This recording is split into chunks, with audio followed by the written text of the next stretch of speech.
عليكم بتحية الإسلام تحية مباركة طيبة عند الله. السلام عليكم ورحمة الله وبركاته.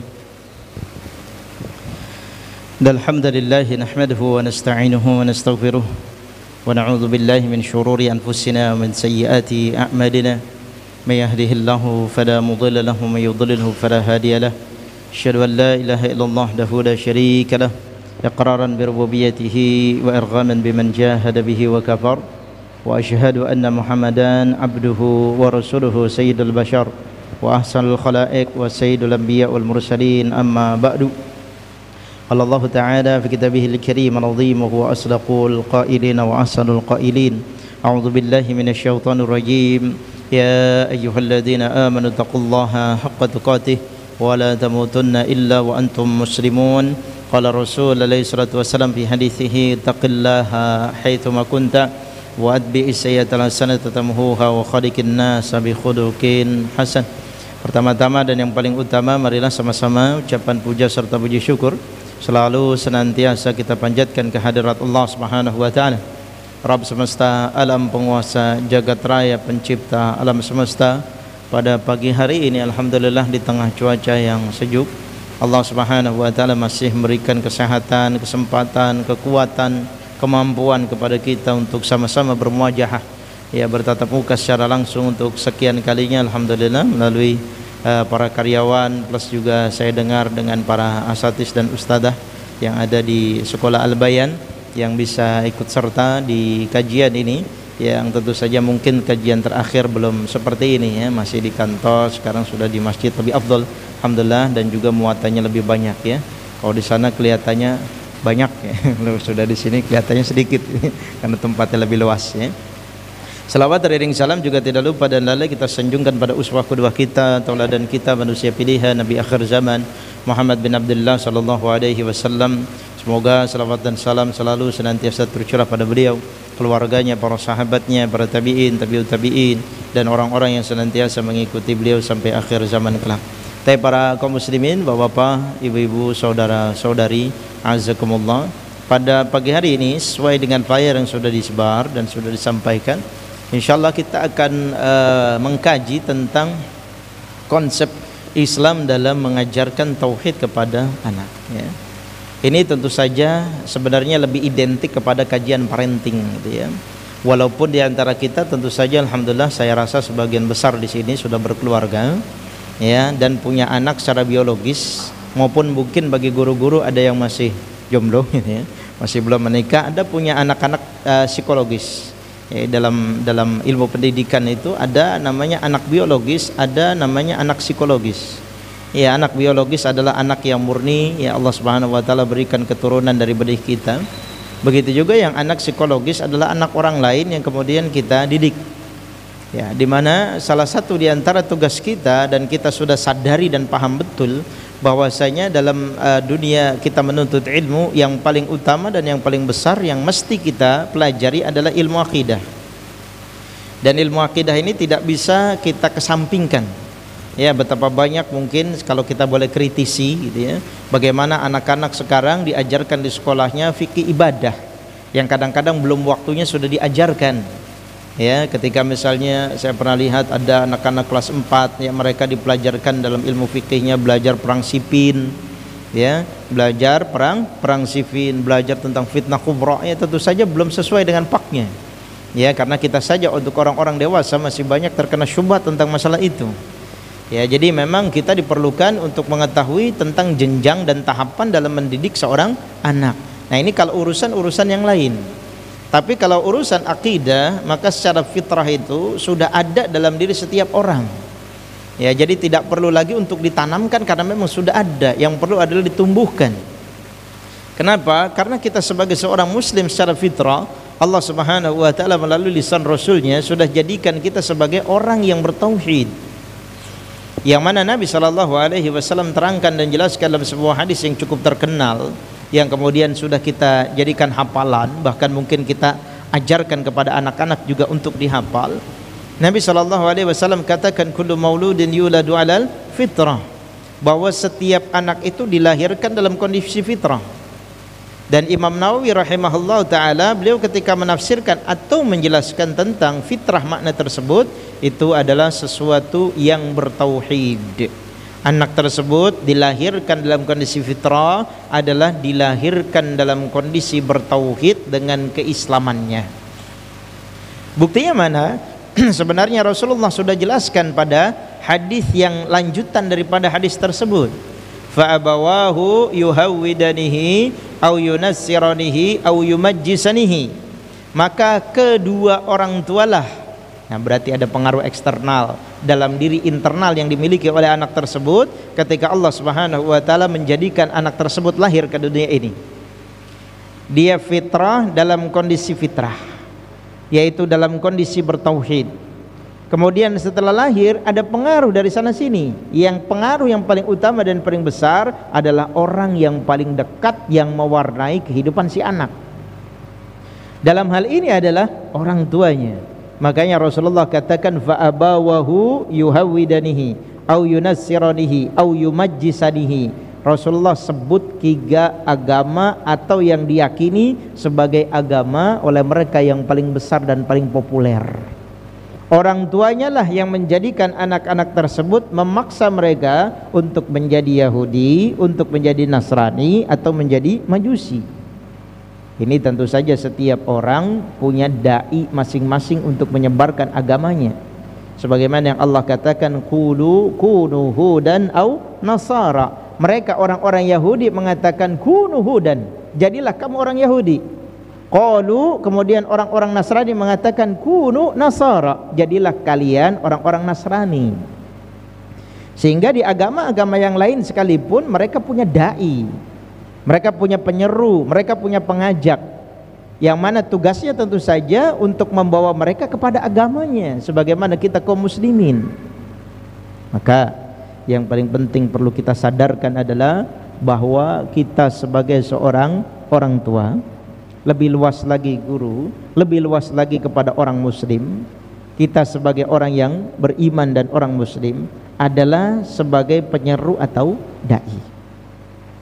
Yang namanya penyeru atau pengajak atau dai tidak mesti berhasil, tidak mesti sukses, dan tidak selalu berhasil. Tapi ternyata toh Allah Subhanahu wa taala ternyata juga memberikan hiburan kepada kita. Karena tugas kita hanya sekedar pemanggil, pengajak, penyeru, dan tidak mesti berhasil. Karena Allah Subhanahu wa taala kita tahu menghargai proses kita, dan Allah berikan kepada kita sebuah hiburan. Kalau ada suami yang suami tersebut ini mendakwahi istrinya gagal, maka Allah berikan hiburan. Ya, ketika Nabi Lut alaihissalam, Nabi Nuh alaihissalam gagal mendakwahi pasangannya. Padahal apa yang dilakukan oleh Nabi Lut alaihissalam cuma perintahkan kepada istrinya, ketika terjadi sebuah teriakan, ketika terjadi sebuah keberisikan, ketika terjadi sebuah kebisingan yang didengar, jangan noleh ke belakang. Itu saja. Tapi ternyata istrinya tidak taat sampai akhirnya Allah pun binasakan.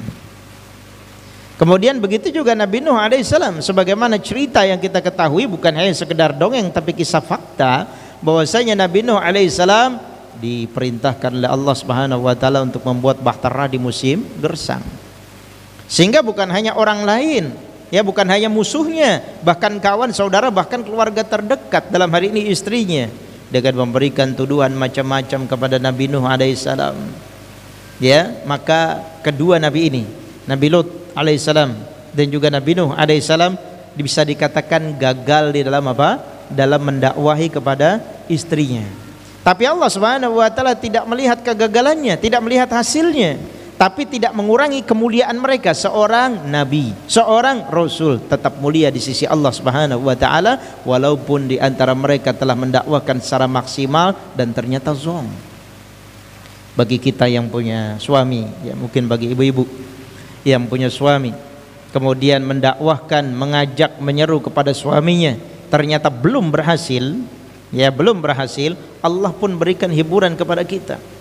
Bagaimana kisah Asia, ya, seorang istri raja yang ngaku Tuhan, yang kekuasaannya luar biasa, Fir'aun laknatullah alaih. Bagaimana seorang istri sebagai orang terdekat, teman terdekat, bahkan satu tempat tidur bersama dengan suaminya, tidak sanggup, tidak bisa untuk memberikan hidayah, karena hidayah memang hak prerogatif dari Allah Subhanahu wa taala. Dia pun gagal. Fir'aun tetap mati dalam kondisi kekufurannya, dalam kondisi kesyirikannya, dalam kondisi dosa besar yang dilakukan oleh Fir'aun. Allah berikan apa? Berikan pengajaran kepada kita, kepada kisah Asiyah ini, yang ternyata menjadi salah satu di antara 4 penghulu kaum wanita yang ada di surga. Tidak mengurangi kemuliaan Asiyah, walaupun tidak bisa mengajak suaminya untuk berada di jalan yang benar.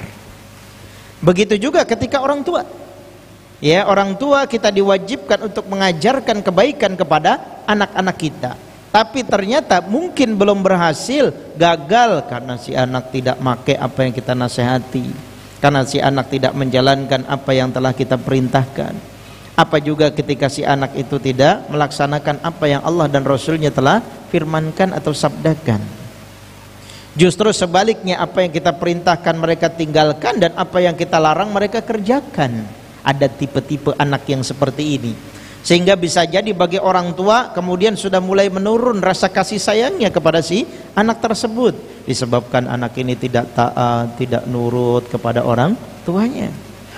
Tapi ternyata kegagalan itu bukan hanya kepada kita saja. Ya, orang-orang terdahulu mereka memiliki anak, khususnya di kalangan para nabi. Kisah yang paling besar adalah kisah Nabi Adam alaihi salam. Kisah berikutnya adalah kisah Nabi Nuh alaihissalam, yang mereka memiliki anak-anak yang ternyata anak-anak tersebut membangkang, bahkan menjadi pelaku dosa besar.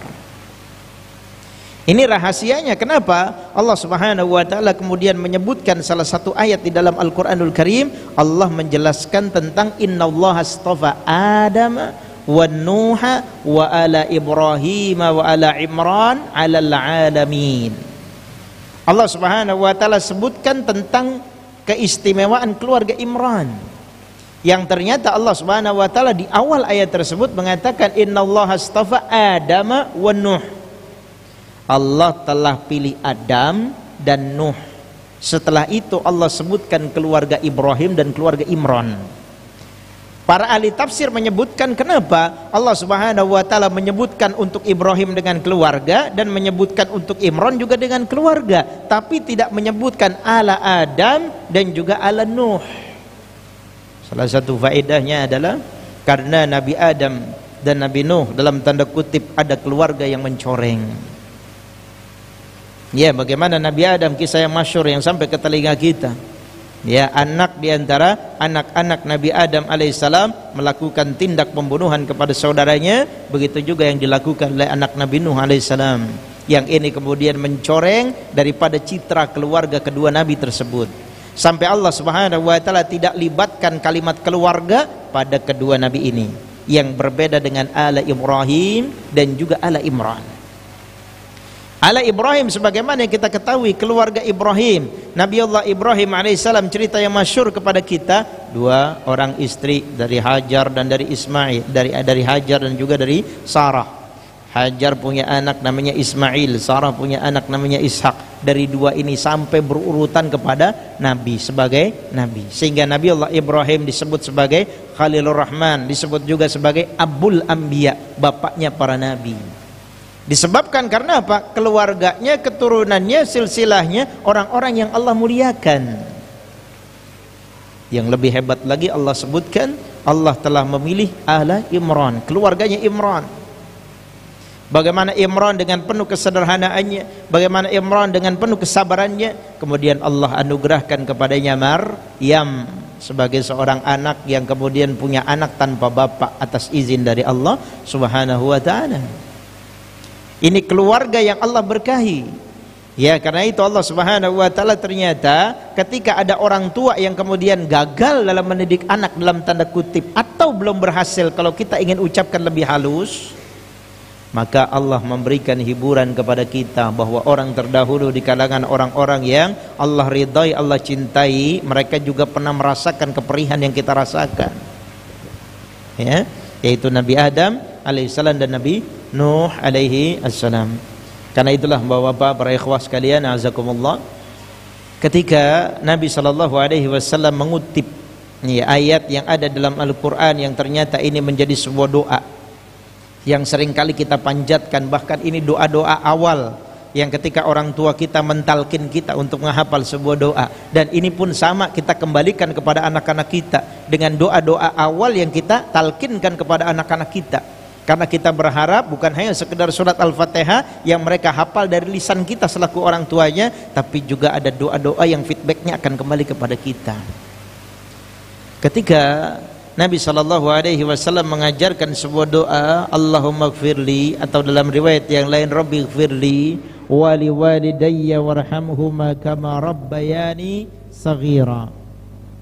Ya Allah, ampunilah dosa-dosaku. Ada sebagian terjemahan secara letterlek yang keliru, yang kita akan coba luruskan pada kesempatan pagi hari ini. Ada yang mengartikan, ya Allah, ampunilah dosa-dosaku, ya, dan dosa-dosa kedua orang tuaku, sayangilah mereka sebagaimana mereka menyayangiku di waktu kecil. Ada terjemahan yang demikian. Kalau kita boleh koreksi, terjemahan tersebut kurang tepat. Di mana doa tersebut memberikan pesan yang tersirat dan tersurat kepada kita. Ya, ketika Nabi SAW mengajarkan doa ini, Rabbi gfirli wali walidayya warhamhuma, ya Allah, wahai Tuhanku, ampunilah dosaku dan ampunilah dosa-dosa kedua orang tuaku.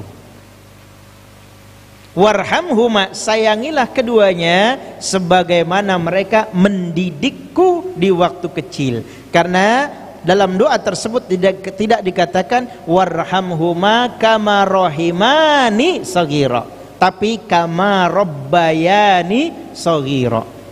Sayangilah mereka berdua sebagaimana mereka berdua mendidikku di waktu kecil.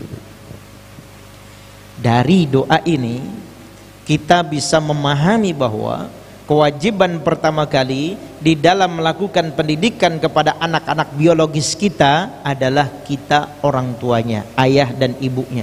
Tidak dinisbatkan, disandarkan kepada satu pihak, karena Nabi katakan warhamhuma kama rabbayani, itu dengan dhamir huma untuk kembali kepada orang tua. Yang mana saghira itu kalimatnya, dalam kalimat tersebut menjadi hal, kondisi keadaan si anak ketika orang tuanya mendidik di waktu kecil. Sehingga ini ketika kita sudah tahu bahwa ini sebuah kewajiban, berarti ada sebuah tuntutan yang mesti kita tunaikan, dan bisa jadi akan berimbas kepada dosa yang kita lakukan kepada si anak disebabkan karena kita mengabaikan perintah ini. Nah, ini adalah fasilitas yang mesti didapatkan oleh si anak dari orang tuanya. Ya, ketika orang tuanya memberikan pengajaran, memberikan pendidikan kepada anak-anaknya sedini mungkin. Salah satunya adalah tentu pembelajaran akidah. Kalau misalnya ketika ditanya, kita kemudian mengumpulkan beribu alasan, kita mengumpulkan berbagai macam alasan. Ustaz, saya tidak pernah kenal ilmu agama. Ustaz, saya tidak pernah belajar pesantren zaman dulu, sehingga saya sendiri saja akidahnya harus diperbaiki, masa mau memperbaiki akidah anak saya? Ya, maka jawabannya, Islam membuka pintu yang selebar-lebarnya, seluas-luasnya bagi kita untuk bisa memberikan sesuatu kepada anak adalah dengan belajar. Tidak ada kata yang lain. Dalam sebuah ungkapan yang dijadikan sebuah kaidah dikatakan faqidu syai' la yu'ti. Orang yang tidak punya apa-apa tidak mungkin bisa memberi. Saya tidak punya ilmu, saya tidak mungkin bisa memberi. Saya tidak punya harta, tidak mungkin saya bisa memberi. Saya tidak punya tenaga, tidak mungkin saya tidak bisa memberi. Faqidu syai' la yu'ti. Orang yang tidak punya apa-apa tidak akan mungkin bisa memberi. Kalau kita ingin memberikan, apalagi ilmu berkaitan dengan surga dan neraka, selamatnya dunia dan akhirat, dalam hal ini ilmu akidah, maka seharusnya seyogyanya bagi kita untuk terus belajar. Ya, supaya apa yang kita transfer kepada anak-anak kita ini menjadi ilmu yang berfaedah dan bermanfaat bagi kita sebagai dai pertama bagi mereka. Urusan berhasil, urusan gagal, itu urusan dari Allah Subhanahu wa taala. Maka sebagaimana yang kita ketahui tadi bahwa tauhid merupakan fitrah dalam pengajarannya, maka ini sebenarnya PR kita sudah tidak terlalu berat. Karena pengaruh orang tua yang sangat besar yang ada dalam lingkup keluarga yang kemudian bisa mewarnai kehidupan seseorang. Maka ini pengaruh kita ada, mereka secara fitrah sudah ada, tinggal kita menambah keilmuan untuk menanamkan kepada mereka lebih tumbuh agar tauhidnya semakin mapan. Allah Subhanahu wa taala berfirman fa'aqim dalam surat Fatir ya.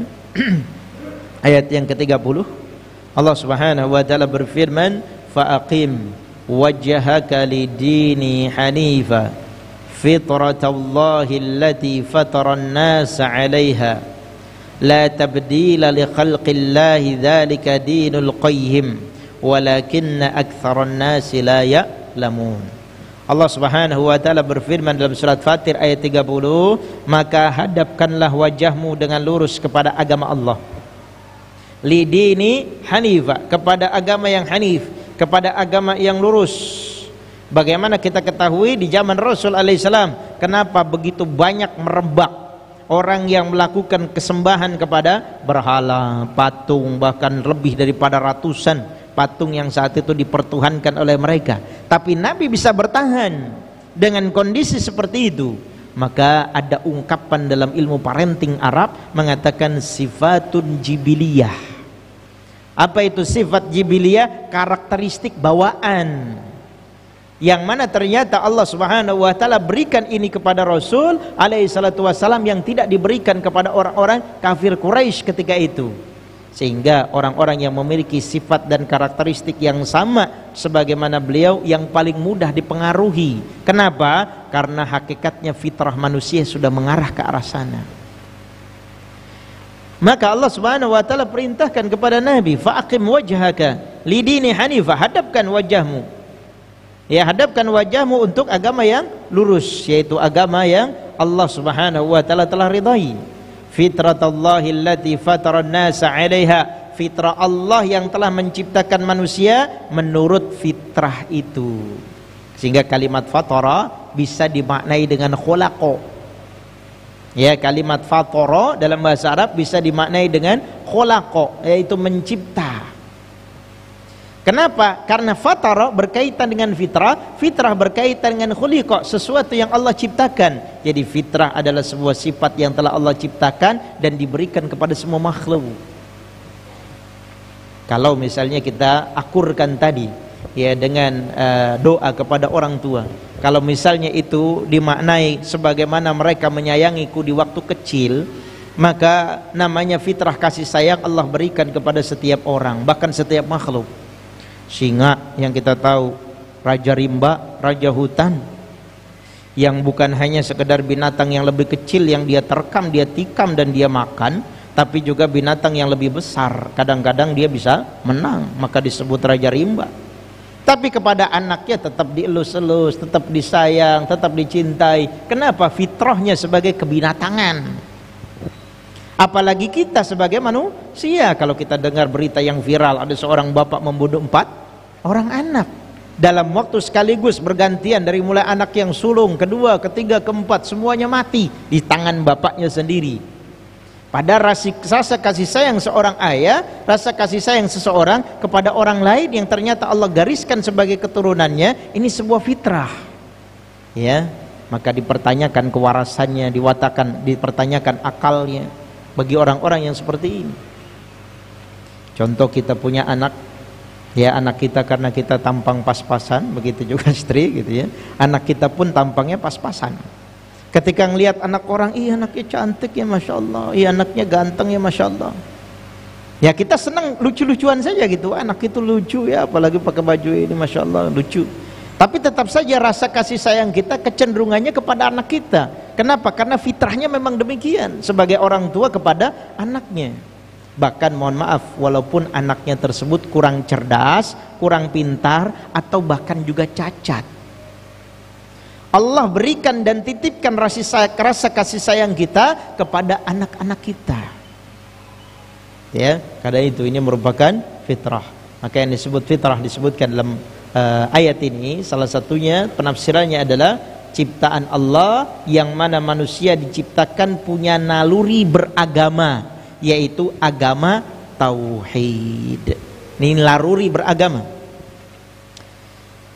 Jadi kenapa sebabnya? Salah satunya, kalau misalnya kita dilahirkan orang tua bapak dan ibu ya muslim, kita kemudian dilahirkan muslim, begitu kita ingin sholat, begitu kita ingin puasa Ramadan, atau kita sudah mukallaf, ente harus syahadat dulu. Tidak seperti itu. Kenapa? Karena fitrahnya memang pengakuan dari Islam, kita telah muslim dengan keberadaan orang tua kita muslim, walaupun sebagian orang yang mengatakan Islam keturunan dan seterusnya. Kenapa? Fitrah, hukum asal orang beragama itu adalah Islam.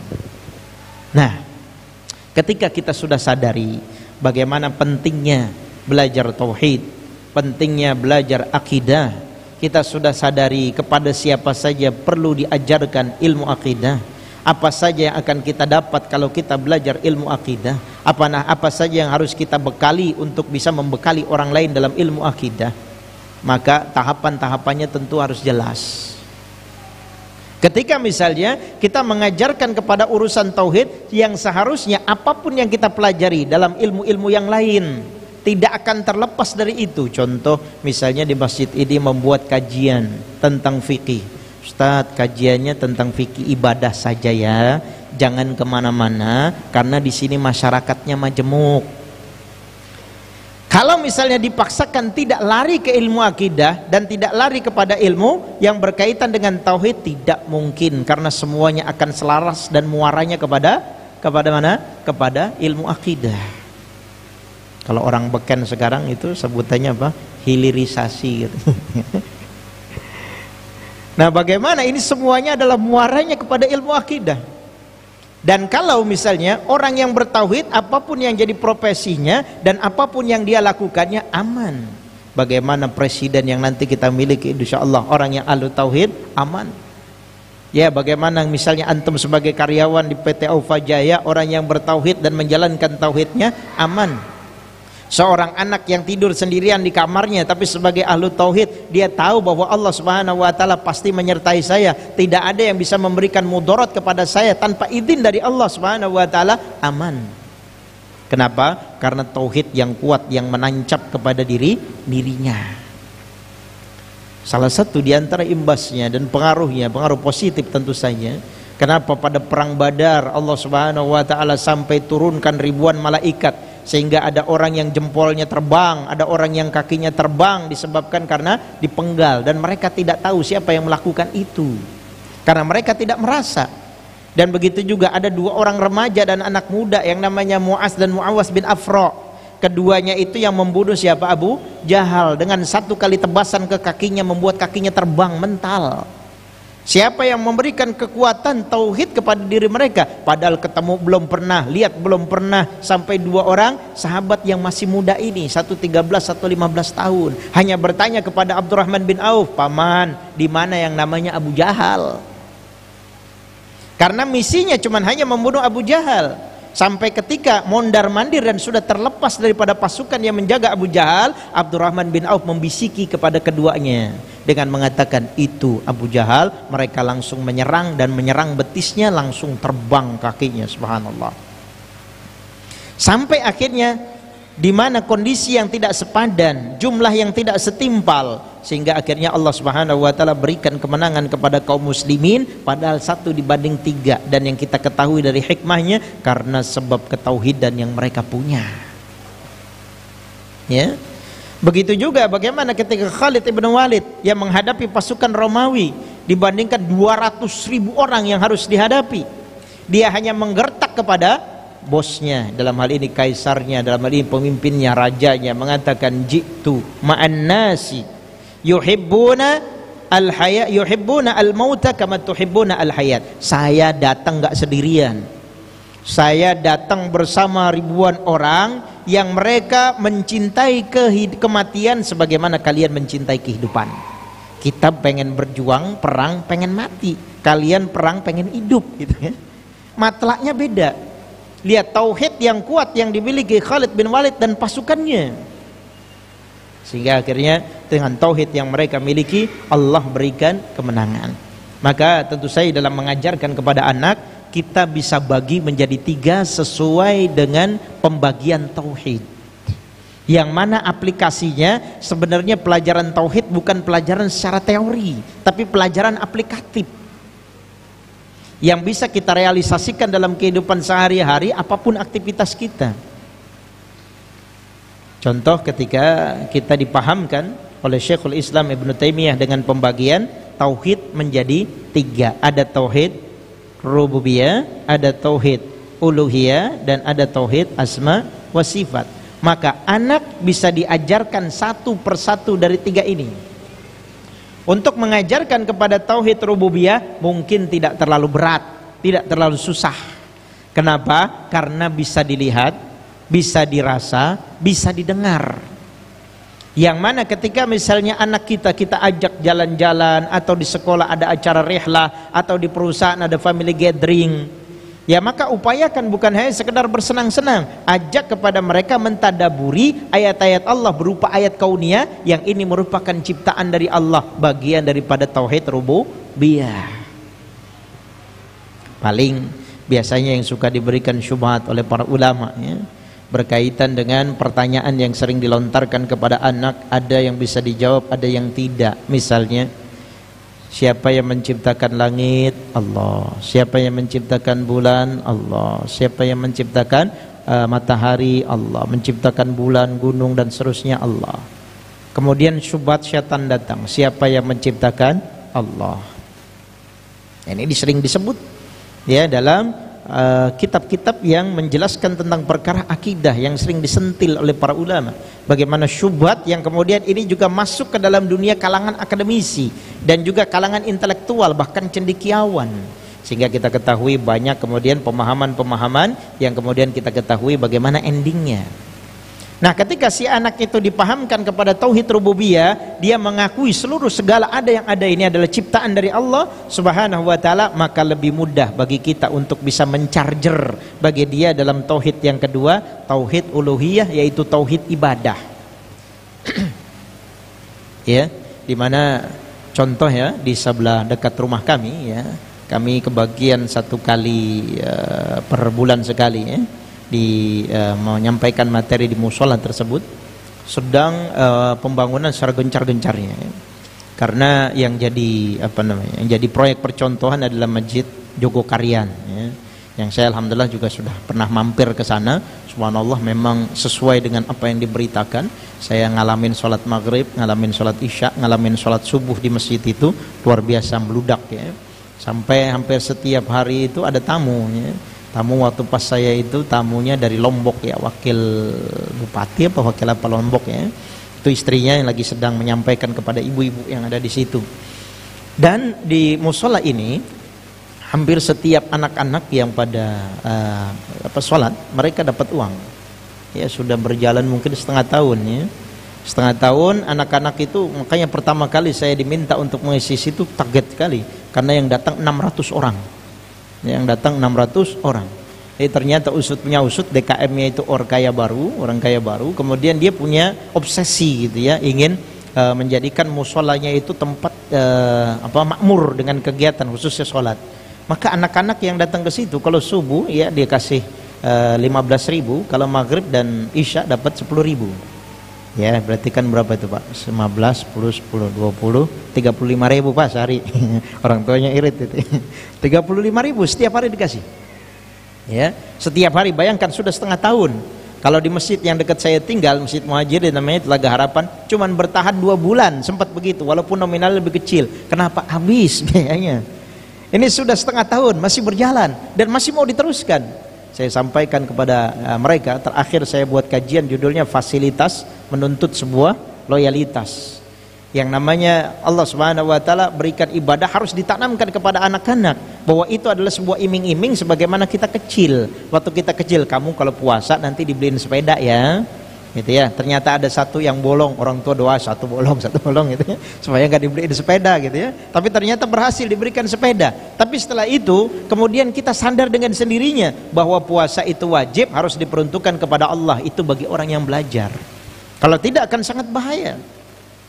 Ya maka ini bagian daripada penanaman tauhid dalam masalah tauhid uluhiyah.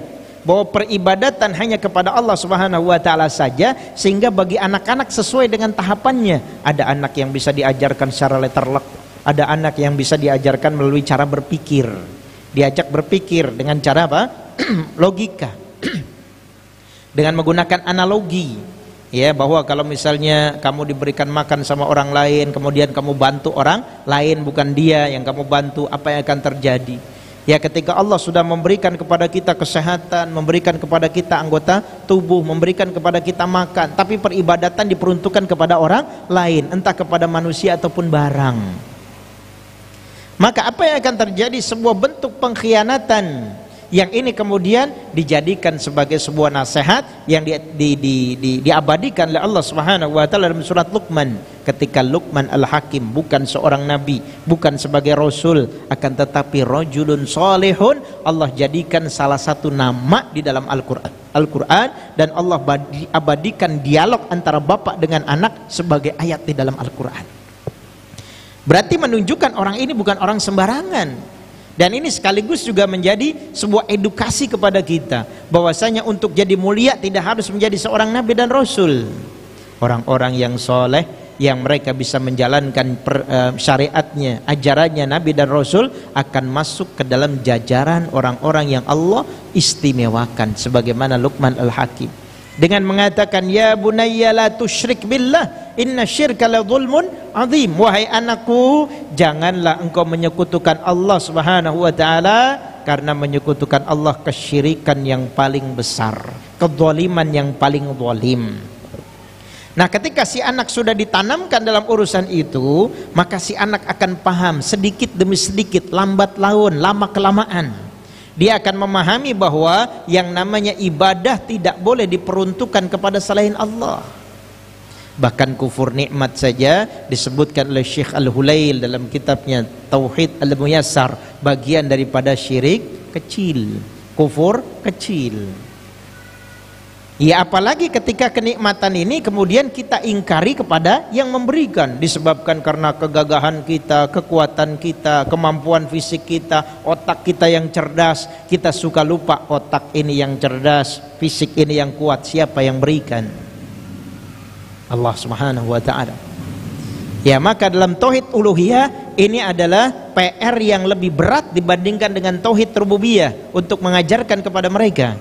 Kenapa? Karena anak tersebut akan bertahap sesuai dengan kapasitas dan kemajuan ilmunya. Ya, semakin bertambah usia tentu cara pendekatannya berbeda dalam urusan tauhid. Ya, kenapa misalnya Islam mengajarkan kepada kita sesuai dengan urutannya, sesuai dengan urusannya, dan sesuai dengan apa? Kesibukannya. Karena salah satunya adalah karena hikmah yang terkandung di dalamnya, agar kita tertib sesuai dengan akal yang semakin kuat dan semakin mapan. Ya. Kemudian yang ketiga tentu saja mengajarkan kepada anak tentang tauhid asma wa sifat. Caranya adalah dengan memperkenalkan nama-nama dan sifat-sifat Allah Subhanahu wa taala. Yang ini kajian yang mungkin sangat jarang ketika mempelajari tentang kajian tauhid asma wa sifat, karena mohon maaf, sebagian kita atau bahkan sebagian besar mengajarkan dalam tauhid betul terbagi menjadi 3, walaupun ada yang membagi menjadi 4. Ya, kemudian yang pertama dengan tauhid rububiyah ini cepat biasanya. Kenapa? Karena fitrah kita bisa melihat semuanya, bisa mendengarkan, bisa merasakan. Jadi lebih mudah memahamkan orang bahwa sampai sekarang, sampai detik ini tidak ada orang yang bisa membuat tandingan sebagaimana yang Allah ciptakan.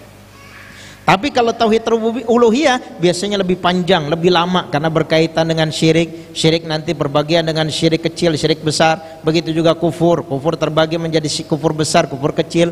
Begitu juga kepada masalah nifak, ada nifak besar, nifak kecil. Ini lebih lama.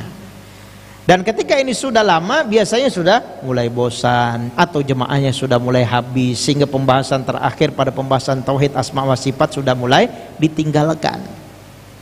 Padahal saya sering sampaikan dalam urusan asma wa sifat, sampai Syekh Muhammad bin Shalih Al-Utsaimin beliau membuat suatu kitab tersendiri yang bernama Qawaidul Muthla, yaitu kitab yang mempelajari tentang nama-nama dan sifat Allah, yang sehingga kalau ini dipelajari dan ditanamkan kepada anak dan ditumbuh kembangkan kepada mereka, mereka akan semakin mapan pemahaman tauhidnya dan urusan hidup kita kelar. Contoh, ketika kita diperkenalkan kepada Allah oleh Allah Subhanahu wa taala, Allah punya sifat Ghafur, Maha Pengampun.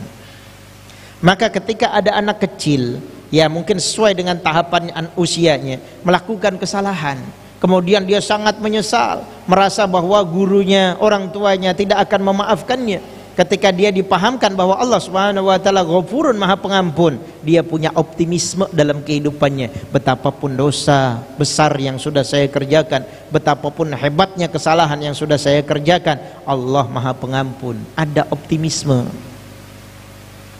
Dan ini penting dalam kehidupan kita. Ketika kita sudah sangat merasa bersalah dalam kehidupan kita, kadang-kadang muncul rasa pesimis, Allah tidak akan mengampuni saya. Nah, ketika tauhid asma wa sifatnya, yaitu berkaitan Ghafurun, Allah Maha Pengampun, kita yakini sebagai prinsip dalam kehidupan kita, maka yang kita akan rasakan apa? Sebagai bentuk keyakinan dalam diri kita, Allah pasti akan ampuni dosa saya. Contoh yang lain, ketika Allah Subhanahu wa taala punya sifat Ar-Razzaq, Allah pemberi rezeki. Betapapun saat itu dia diberikan uang jajan misalnya oleh orang tuanya, atau dia kemudian mendapatkan janji dari orang tua yang tidak sepadan sesuai dengan apa yang sudah dijanjikan, atau mungkin kita sendiri mengalami hal yang sama. Maka ketika kita yakin Allah sebagai Ar-Razzaq, pemberi rezeki, kita kembalikan seluruhnya kepada Allah, bahwa Allah memberikan rezeki saya pada hari itu segitu, yang harus saya nikmati, ya, yang harus saya anggap ini sebagai sebuah karunia yang Allah titipkan kepada saya berupa amanah. Yang kata Imam Asy-Syafi'i rahimahullah taala, beliau mengatakan dalam sebuah syairnya, ya, beliau mengatakan dalam sebuah syairnya, Allahu razzaqani, Allah lah yang memberikan rezeki kepadaku, dan saya tidak akan mengkhawatirkan atau menakutkan bahwa rezeki itu akan ketinggalan atau tertinggal di dalam lautan. Allah Subhanahu wa taala sudah jamin kepada kehidupan kita dalam urusan rezeki, sehingga sudah tertakar dan tidak akan tertukar. Nah, ini adalah sebuah kesadaran dan pengertian yang kita miliki. Dan ketika ini disadarkan kepada anak-anak sesuai dengan usia mereka, mereka akan menikmati berapapun rezeki yang Allah berikan, sekaligus menanamkan sifat qanaah dalam dirinya. Ini pengaruh dari apa? Pengaruh pengajaran daripada tauhid asma wa sifat. Contoh terakhir, Allah Subhanahu wa taala punya sifat al-adl. Allah Maha Adil. Sering dalam kehidupan kita, entah karena anak-anak kita fisiknya kurang, lebih besar anak orang lain, atau karena tubuhnya kecil, atau mungkin anak kita juga ada kekurangan di sana sini dan kelemahan di sana sini, sehingga akhirnya gampang dibuli, gampang dizalimi, gampang disakiti oleh teman-temannya, sehingga dia menjadi objek bulian. Ya, padahal Islam sangat menjaga kehormatan kaum muslimin. Ya, ketika kita jelaskan kepada anak-anak stop bully, tidak boleh membuli, tidak boleh ngata-ngatain, ya, manggil anak dengan nama bapak, itu seringnya begitu, ya. Dan ini kemudian ditanamkan kepada mereka bahwa kita punya kehormatan sebagai seorang muslim, harus dijaga, ya, harus dipelihara, tidak boleh dicemarkan, tidak boleh disakiti. Dan ketika kita paham bahwa Allah adalah Al-Adil, Allah adalah zat yang Maha Adil, kalau kita tidak sanggup membalas, mungkin hanya bisa membalas dengan doa, ataupun kalau tidak kita doakan kebaikan kepada orang tersebut untuk dapat hidayah, Allah pasti akan membalas sesuai dengan keadilannya. Sehingga ada sebuah kaidah yang mengatakan, ketika orang Allah berikan ampunan, itu bukan sebab karena amal solehnya, tapi sebab rahmat dari Allah. Tapi ketika Allah masukkan ke dalam neraka, itu sebab karena dia berbuat zalim dan keadilan Allah. Maha adilnya Allah Subhanahu wa taala dengan masuknya orang ke dalam neraka, tapi masuknya orang ke dalam surga sebab karena rahmat dari Allah Subhanahu wa taala. Ya, ini 3 pelajaran tauhid yang penting, yang mesti kudu ditanamkan kepada anak, ditumbuh kembangkan ke dalam anak sedini mungkin, dengan cara dialog sebagaimana usianya lagi bawah. Ya, dengan cara berpikir ketika anaknya sudah mulai dewasa. Dengan cara penerapan, dengan ajak ketika anak tersebut memang sudah dewasa, dengan mengkaji seperti ini ya, membelikan buku dan seterusnya. Ini adalah pengajaran tauhid kepada mereka, sehingga kalau tauhid seseorang mapan kuat ya, maka dia pun akan bisa menjalani kehidupan ini sesuai dengan rel yang Allah Subhanahu wa taala telah tetapkan bagi kehidupan dia, baik takdir baik maupun takdir buruk. Dia akan kuat ditempa dengan badai yang namanya tauhid ya. Kalau kita sering kali dulu zaman mungkin kita kecil, orang tua kita susah, sering diajak, ada yang orang tuanya kuli, kita diajak nguli, ada yang orang tuanya jadi pedagang, kita diajak dagang, sehingga ketika sudah dewasa jadi entrepreneur yang tangguh. Kenapa? Alasannya karena dari kecil saya sudah ditempa oleh orang tua saya untuk hidup susah, sehingga ketika dewasa saya susah, saya sudah tidak kaget. Begitu juga kalau ditempa dengan tauhid kepada anak-anak kita, ketika dewasa kita akan merasakan tauhid, anak tersebut punya kekuatan tersendiri yang bisa bahkan menguatkan kita sebagai orang tuanya. Allahu a'lam bishawab. Jam 7:46 ya.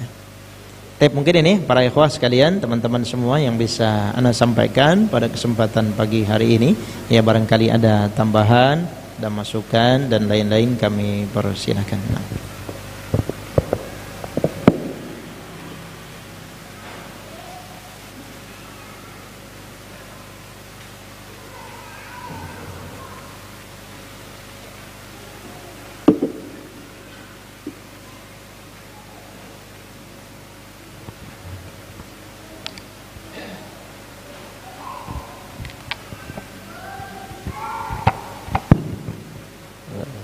Silakan kepada ikhwan atau hadirin semua untuk barangkali ada yang ingin ditanyakan. Untuk ibu-ibu bisa di lewat tulisan, untuk yang ikhwan yang bapak-bapak bisa langsung.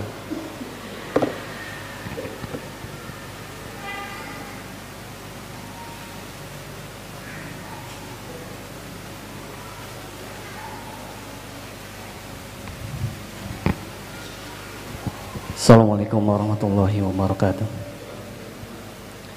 Izin bertanya Ustadz, untuk kita kan sudah ditentukan takdirnya Ustadz dari semenjak kita di dalam kandungan, apakah kita ke surga atau ke neraka gitu Ustadz. Apakah itu bisa dirubah gitu dengan doa-doa kita, ataukah kita memang harus menjalani ibadah tetap seperti saat ini, atau kita hanya menunggu gitu Ustadz?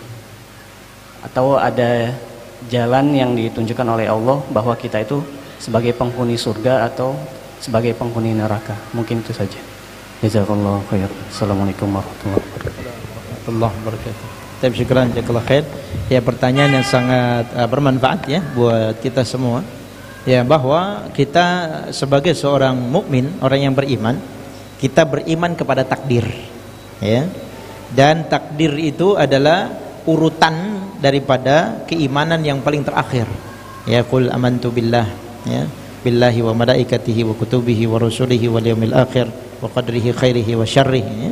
Saya beriman kepada Allah, Rasulnya, kitab-kitabnya sampai akhirnya, beriman kepada takdir. Salah satu yang menyebutkan kenapa Rasul sallallahu alaihi wasallam dalam hadis Jibril yang menyebutkan salah satu iman adalah iman kepada takdir baik maupun buruknya dalam urutan yang paling terakhir, karena dalam urusan ini ternyata adalah keimanan yang paling susah ya, keimanan yang paling sulit ya. Kalau orang bisa beriman kepada takdir baik mungkin bisa gampang gitu ya, alhamdulillah saya berhasil, alhamdulillah saya sukses gitu ya, alhamdulillah saya diberikan kesehatan ya, alhamdulillah saya punya keluarga yang harmonis, anak-anak yang soleha, seolah-olah hidupnya tenang banget gitu ya, tanpa ada cobaan gitu ya. Tapi ternyata tidak semua orang seperti itu. Ada juga yang orang diberikan takdir buruk. Nah, takdir buruk ini yang mencoba kita untuk mengkompromikan dalam diri kita untuk bisa menerima bahwa ini pun datangnya dari Allah Subhanahu wa taala. Termasuk ketika Allah Subhanahu wa taala jelaskan dalam penciptaan manusia, dalam hadis penciptaan manusia, ya yujma'u khalquhu fi batni ummihi arba'ina yauman. Kemudian Rasul sampaikan inna ahadakum ya, sampai menjelang sejengkal saja dia mau masuk ke dalam surga, dia kemudian ya'malu bi amali ahli nar fayadkhuluha, kemudian dia melakukan amalan ahli neraka, masuk neraka. Kemudian inna ahadakum, salah satu di antara kalian ya'malu fi amali ahli jannah kemudian dia melakukan amalan ahli neraka, kemudian tinggal sejengkal lagi mau masuk neraka, melakukan amalan ahli surga akhirnya masuk surga. Bagaimana cara kita menyikapinya? Tentu tidak boleh bersuudzon kepada Allah atau menganggap Allah tidak adil. Kalau misalnya kita pikir tinggal sejengkal lagi dia mau masuk surga, kemudian melakukan amalan ahli neraka, berarti sepanjang hidupnya sampai sejengkal sebelum dia mati, dia melakukan amalan ahli jannah, ahli surga. Kemudian karena ada satu dan lain hal, kemudian melakukan amalan ahli neraka sampai akhirnya membuat dia terjerumus ke dalam neraka. Artinya bahwa apa yang dia kerjakan dari amal buruk yang mengantarkan kepada neraka itu lebih cepat, lebih sedikit dibandingkan dengan apa yang dia lakukan untuk amalan ahli jannah. Sehingga orang berpikir Allah tidak adil. Kalau misalnya contoh orang meninggal usia 60 tahun sampai usia balik, dari mulai usia balik sampai usia 55 tahun dia melakukan amalan ahli surga, 55 tahun kepentok melakukan amalan ahli neraka dalam jangka waktu 5 tahun sampai akhirnya masuk ke dalam neraka. Orang berpikir Allah tidak adil, waliyadzubillah. Bahkan disinilah sebenarnya kita bisa memaknai bahwa di sini letak keadilan Allah Subhanahu wa taala, bahwa Allah Subhanahu wa taala ingin mengedukasi kepada kita bahwa hasil itu adalah hak Allah, di tangan Allah. Kita diberikan irodah. Diberikan irodah apa? Pilihan. Sehingga muncullah orang Jahmiyah, muncullah orang Qadariyah, sehingga ada orang yang berpangku tangan persis seperti orang-orang Jahmiyah Qadariyah. Wah, saya percuma melakukan amal-amal soleh, nanti kalau Allah masukkan saya ke neraka juga saya ke neraka. Cuman orang-orang yang berbeda, berseberangan, saya nyolong, saya berzina, ini kan sudah takdir dari Allah. Kenapa kamu nyolong? Sudah takdir. Dan takdir Allah menjelaskan atau menetapkan saya nyolong.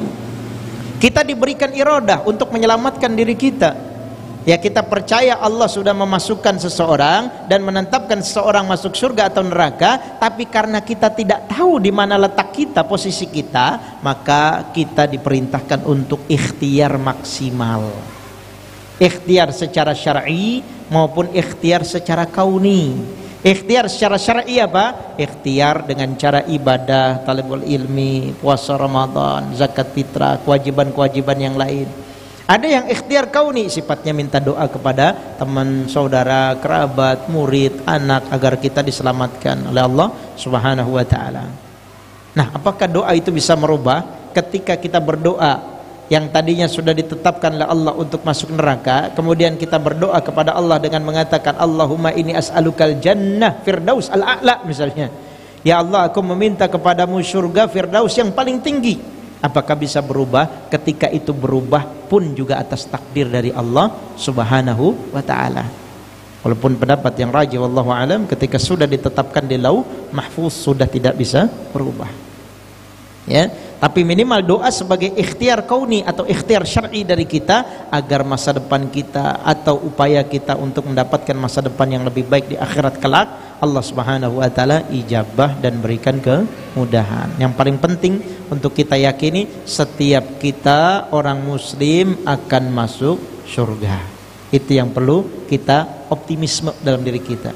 Mana dalilnya? Rasulullah katakan kullu ummati yadkhulunal jannah. Setiap umatku pasti akan masuk surga.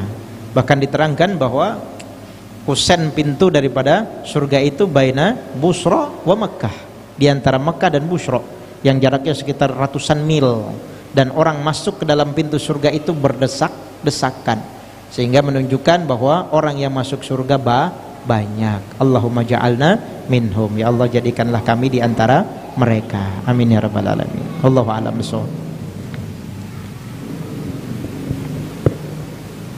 Hadirin jemaah sekalian, karena kita dibatasi oleh waktu, mungkin kita cukupkan untuk kajian kita pada pagi hari ini. Semoga apa yang telah disampaikan oleh Ustadz bisa kita ambil faedahnya dan bisa kita amalkan dalam kehidupan kita sehari-hari. Demikian kita tutup dengan doa penutup majelis. Subhanakallahumma wa bihamdika asyhadu an la ilaha illa anta astaghfiruka wa atubu ilaik. Wabillahi taufiq wal hidayah. Assalamualaikum warahmatullahi wabarakatuh.